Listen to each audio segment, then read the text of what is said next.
ગીર સોમનાથ બાંધકામ શાખા દ્વારા અનેક કાર્યોના લોકાર્પણ કરવામાં આવ્યા, જેવા કે ઓવરબ્રિજ, ડાયા પાઇપનું કામ, સંપનું કામ, જીઆઈડીસીમાં પાણીની પાઇપલાઇન, ડારી ડિસ્ટ્રીબ્યુશન લાઇન, સીએનજી સિટી બસોની ફાળવણી, ડિજિટલ સર્વેલન્સ દ્વારા ડોર ટુ ડોર કામગીરી, storm water line, CC road જેવા અનેક કાર્યોનું લોકાર્પણ કરવામાં આવ્યું.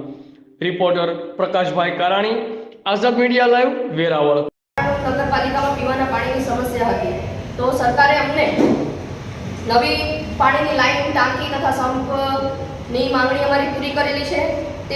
તે સિવાય કમ્પોઝ યાર્ડનું એસટીપીનું નિર્માણ 43 MLD પ્લાન્ટનું પણ અમને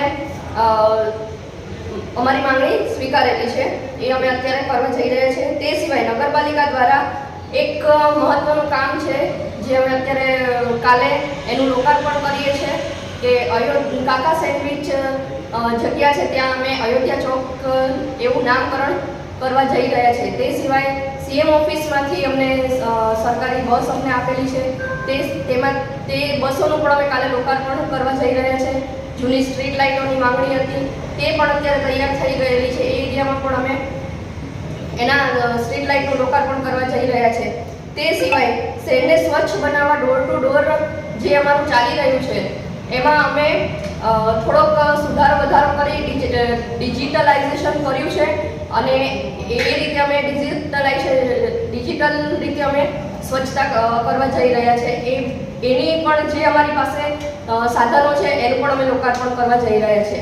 એ સિવાય સ્ટ્રોમ વોટર લાઇનના પણ અમે કામ 4.5 કરોડના ખર્ચે કરવા જઈ રહ્યા છીએ.